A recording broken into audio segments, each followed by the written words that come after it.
Sa araw na ito, ipinagdiriwang natin ang tagumpay ng ating bayan at ng ating mga magsasaka sa pamamagitan ng pamamahagi ng higit 3,800 na Certificate of Land Ownership Award o yung tinatawag na CLOA at mga titulo ng lupa ng sumasaklaw sa halos 3,000 hektarya ng lupain dito sa Region 7. Alam naman po namin na marami po sa inyo ay matagal nang nangangarap at nagsisikap upang magkaroon ng sariling lupa para sa inyong hanapbuhay.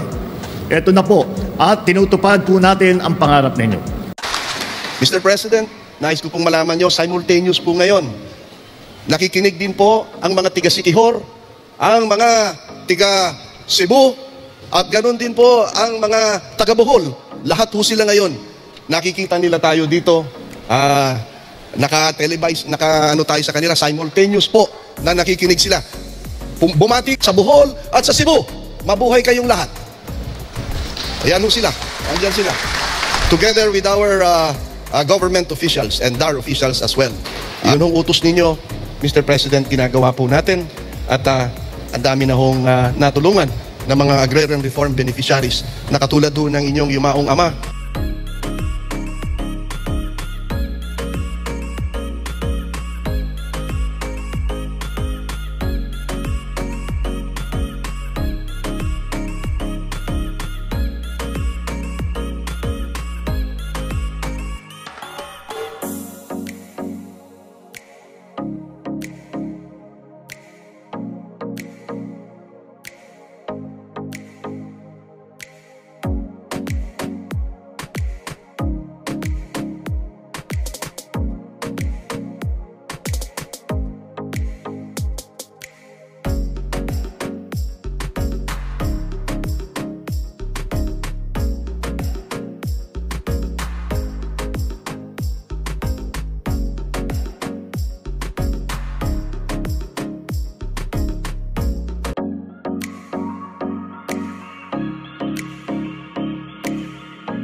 Pati si Presidente, welcome home. Because for the last 20 years, halos tuwing piyesta, lalo na may kalamidad, nandito ang aton Presidente. And this is a very, very important event today. And congratulations sa mga recipients, ng mga karawat ng titles. Lagi ho binibilin sa amin ni Presidente bilang ARPOC Chairman. Sabi niya, you must remember, lasting peace becomes sustainable if there is productivity, progress. Kaya sinasabi ni Presidente lagi na kailangan talaga may pakabuhit mga tao. Kaya kami ho, Mr. President, in behalf of the region, Tacloban City, talagang nagpapasalamat kami sa taus-puso niyong pagtutulong sa amin lahat. At di rin ako maghinalaba. Damo nga salamat again for being here with us. And maupay nga adlaw, haato na tanan. Thank you. Pinakamasaya ho ako dahil nandito yung ibang mga katulad nila Tata Emiliano Melendez. Nasaan ho ba si Tata Emiliano Melendez? Nandito ho ba siya? Nasaan ho ba siya? Ayan, si Tata, nasaan ba siya? Tumayo nga ho kayo. Tata Emiliano Melendez, tumayo nga ho kayo. Ayan. O kung hindi na kayang tumayo, okay lang. 92 anyos po. Hindi pa po gumagamit si Tata Emiliano ng Viagra.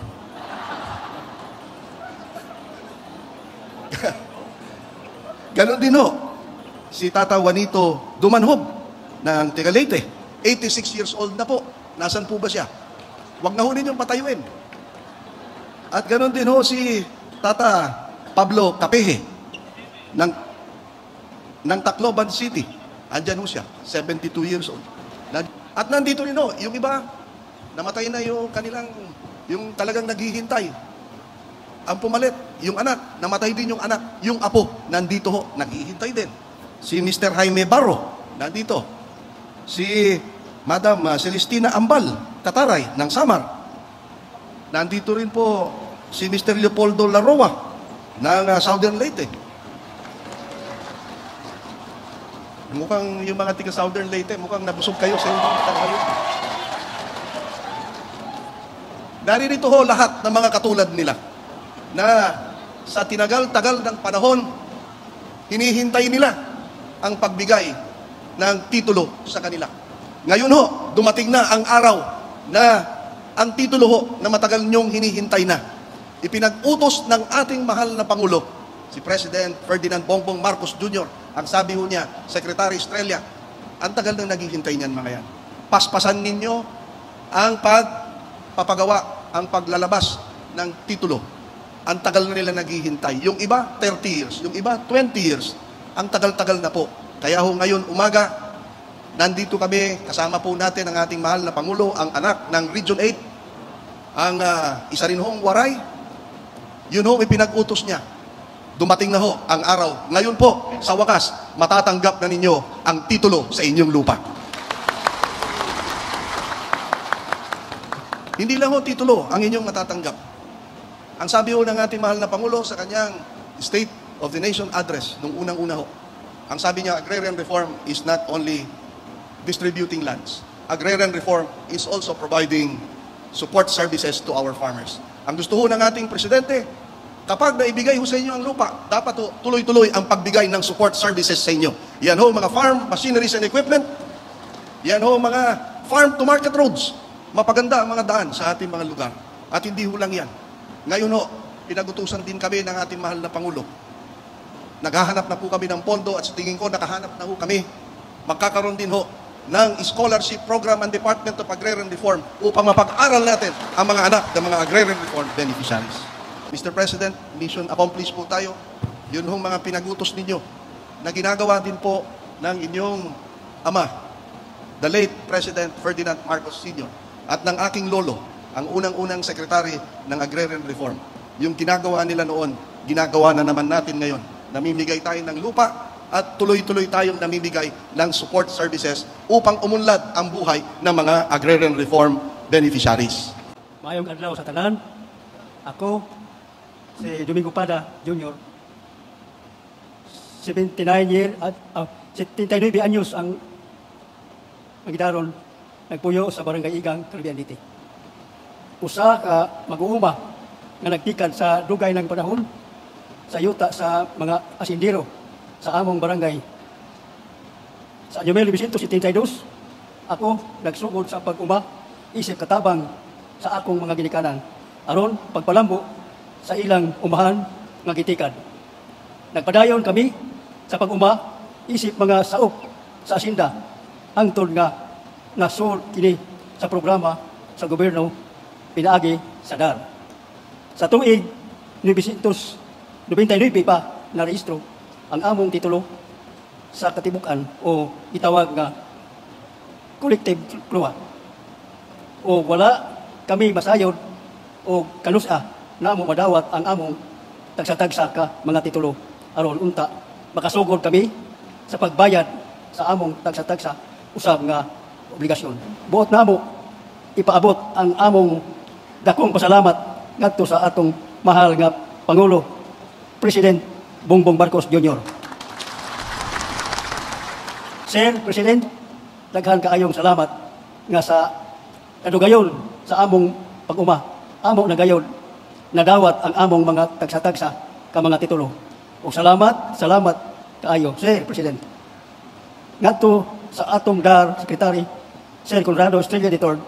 Sir, daghang salamat kay kaninyong tanan. O salamat sa maimong pagpanindot sa matuman ang among gipangandoy sa tanan mag-uuma. Sir, daghang salamat. Ang representante ng 4th District ng Leyte, Congressman Richard Gomez. Dami ng fans dito.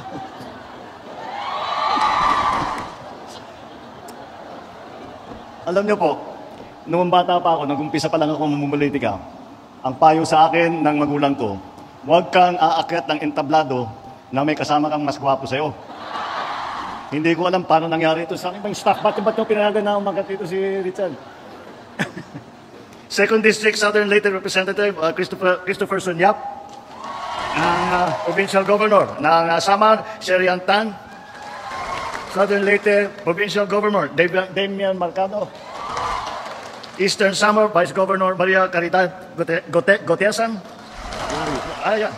And of course, ang ating Mayor Alfred Romualdez, lahat ng mga opisyal, lahat ng opisyal nakasama ko sa pamahalaan, at lalong-lalo na, ang pinakamahalaga na bisita na kasama natin ngayon, ang mga ating DAR beneficiaries na tayo ay magbibigay ng titulo ngayong araw na ito.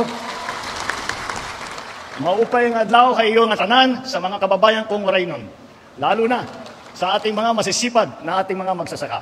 Kahit kailan, hindi po ako magsasawang bumalik dito sa Tacloban at sa Leyte na nagsisilbing pangalawang tahanan ko.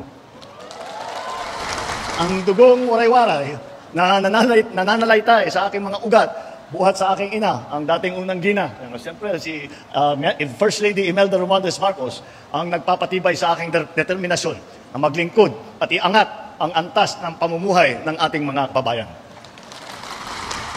Nasaksihan ko rin ng sarili ko ang lakas at katatagan ng mga walay sa pagharap sa mga pagsubok at dilubyo, at tungkulin kong tiyakin ng inyong mga pangailangan at pangarap, lalo na ang mga mahal nating magsasaka ay matutugunan. Kaya naman po, hangad ko na sa loob ng aking termino, lahat ng benepisyaryo ng reformang agraryo ay makakatanggap ng titulo ng kanilang sariling lupa. Tatapusin po natin ito sa susunod na 4 na taon. Alam naman po natin lahat na napakatagal na ninyong inantay ang lupang sakahan. Sinisiguro po ng administrasyon na ito na ang pagtupad sa pangako nating reformang agraryo sa buong bansa. Sa katunayan po, ngayong taon na ito ay nakapamahagi na ang Department of Agrarian Reform ng mahigit 15,000 hektarya ng lupa sa mahigit na 9,000 benepisyaryo sa buong bansa. Hangad natin na tapusin yan at makapagbigay ng higit sa 23,000 na hektarya na lupa bago pa matapos ang taon na ito. Kaya naman, inatasan ko at sinabihan ko ang Department of Agrarian Reform na pag-ibayuhin ang kanilang mga programa tulad ng Project Split o Support to Parcelization of Lands for Individual Titling upang maibigay na agad ang lupa sa lahat ng kwalipikadong benepisyaryo.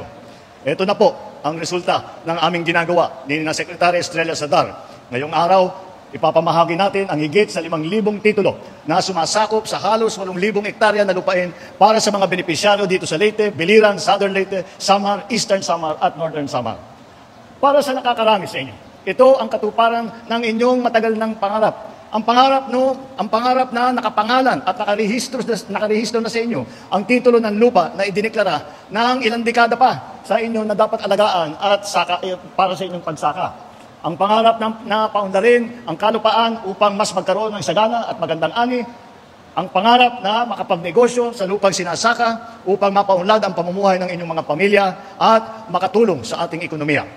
Ang lahat ng lupa at serbisyong matatanggap ninyo ngayon ay ang magiging pundasyon kung saan tayo nagtatayo ng isang mas maunlad na bagong Pilipinas. Ngunit hindi po sa pamamahagi ng lupa nagtatapos ang reformang agraryo.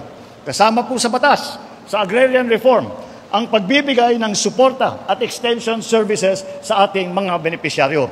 Kaya po, meron po tayo din mga representative na nasa labas na nakatanggap ng mga thresher, ng mga traktor at iba't ibang gamit, pati na yung kulungan ng manok para sa pagparami ng itlog at lahat ng iba't ibang gamit na aming binibigay. Dahil po, ang trabaho po ng Department of Agrarian Reform ay hindi lang magbigay ng titulo. Kung hindi, kapag nakapagbigay na nga ng titulo, ay tuloy pa rin ang parating na tulong na binibigay natin para makapagsimula ng mabuti ang ating mga naging benepisyaryo.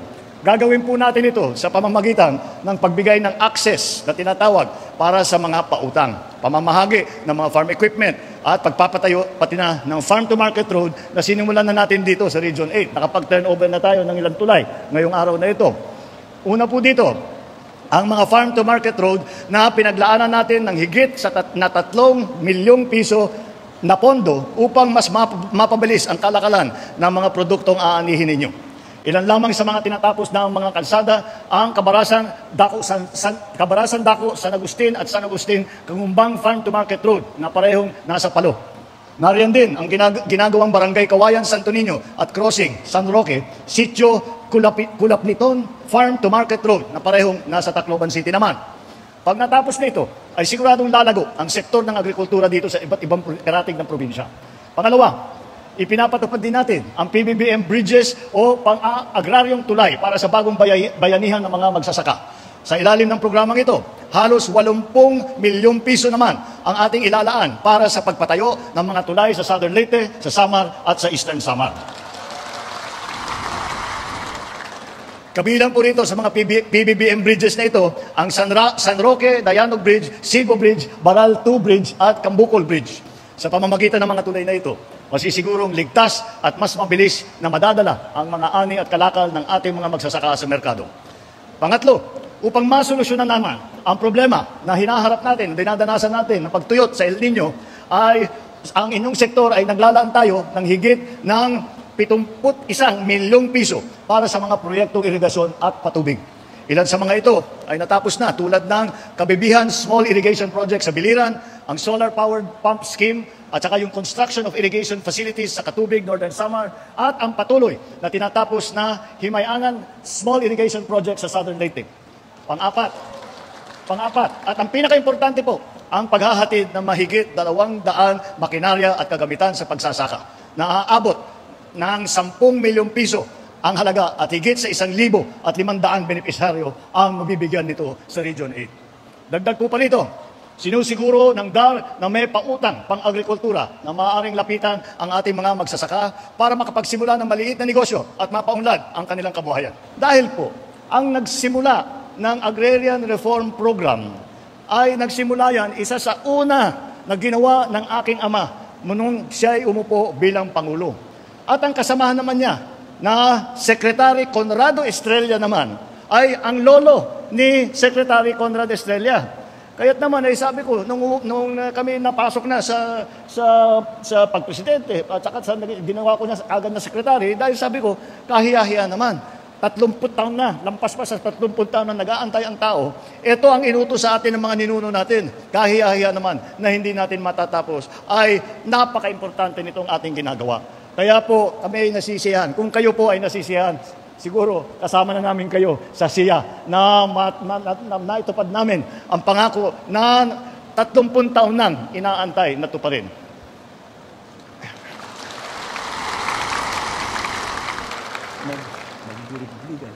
Kung magburigligay kita, mahimo na ton na mapadako ang kita han ato nga parag-uma o mawarang kaprobrehan ha ato mga kabaryuhan.